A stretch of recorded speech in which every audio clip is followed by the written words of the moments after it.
On va à présent voir le mode de fonctionnement recommandé pour la PS2. Là, vous voyez qu'il n'y a plus de câble réseau de disque dur externe branché sur la console. Il y a à la place un câble réseau. Donc le câble réseau, il est sur mon réseau local. Et ici, nous avons donc le disque dur externe qui était branché tout à l'heure sur la console, qui est branché sur ce petit boîtier réseau, qui est également, lui, branché sur le réseau. Et donc ce qui se passe, c'est qu'à présent, je vais donc vous montrer l'avantage. On lance la console.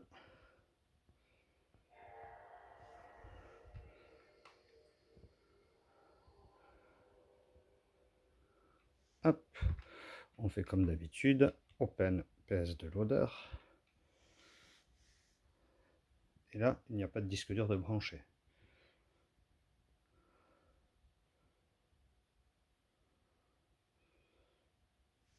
Donc forcément, il n'y a pas de jeu qui s'affiche. Mais si on va sur la partie ici, qui s'appelle SNB, on appuie sur la croix.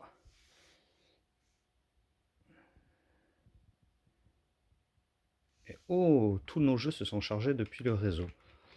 On va se dire, ouais, d'accord, mais ça change rien. Bah attendez, on va lancer un jeu qui est un bon exemple. Crash Nitro Kart. Donc je lance Crash Nitro Kart.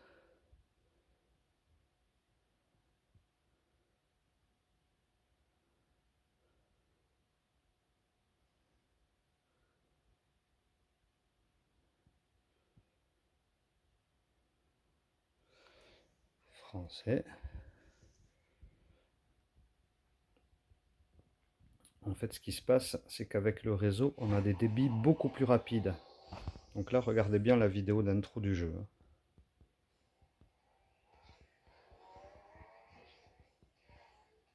Universal Interactive présente une phénoménale aventure turbo-propulsée par Vicarious Vision.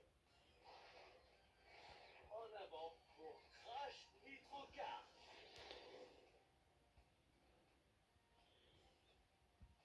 Bon, je pense que ça ira pour se donner une idée. Donc là, tout va bien.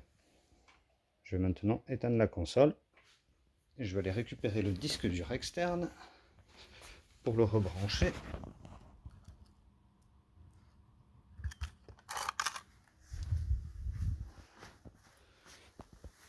sur la console. Donc je branche le disque dur externe sur la console.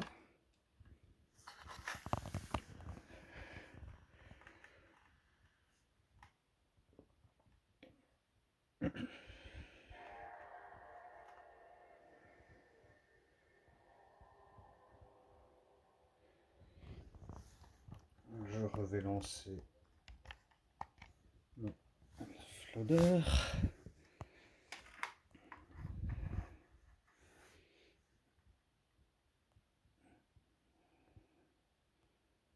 Là, il va nous afficher tout seul la liste des jeux, tout va bien. Et on va repartir chercher Crash Nitro Kart. Je le lance. Bon, si j'arrive plus à cadrer, c'est pas évident en regardant ce qu'on fait.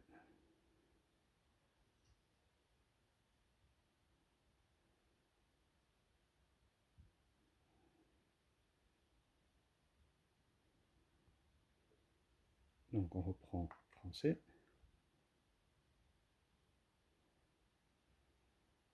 On pourrait croire que tout est pareil. Ah,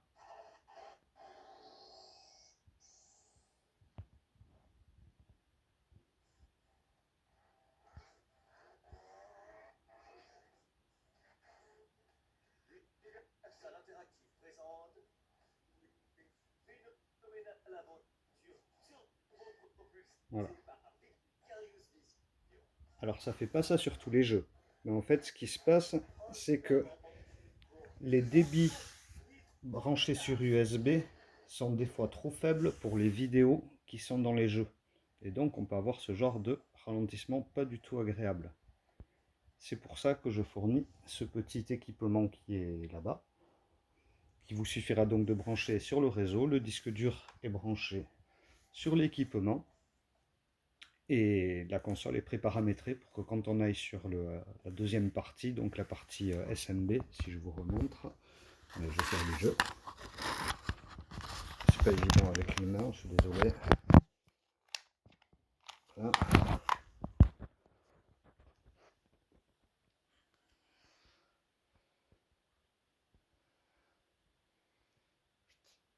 Donc tout est paramétré pour que quand on aille sur la deuxième icône, ici, et qu'on appuie sur la croix, ça aille directement se relier avec le petit boîtier réseau qui est là-bas. À condition bien sûr que la console soit branchée en Ethernet sur le réseau, ainsi que le petit boîtier. Si par exemple là, hop, je reviens ici, si jamais je le débranche, normalement ça devrait disparaître. Voilà. Je prends mon petit boîtier, je viens le brancher ici.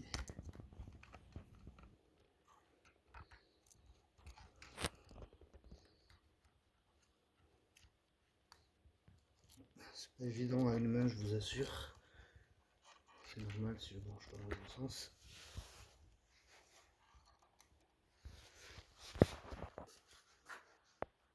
Donc là, le petit boîtier branché et tout est sur le réseau. Si je retourne ici sur SMB et que je fais croix,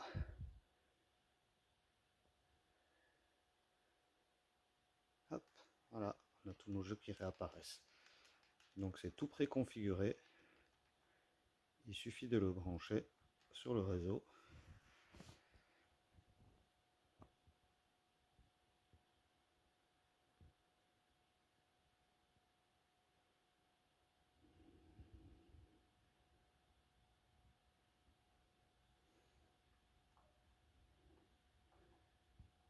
Hop, parfait, français.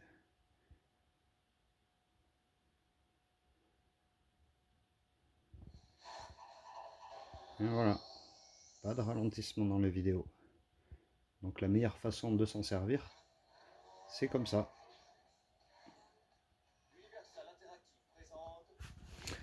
Et du coup, si on revient sur le petit boîtier, bon, lui il intègre une batterie, mais ici il y a un petit port USB pour le charger. Donc l'idéal à faire, eh ben, c'est de le laisser à côté de sa box avec le port USB que je vous fournis, le câble USB branché sur la box et le disque dur relié. Et comme ça, vous avez toujours accès au jeu de la PS2.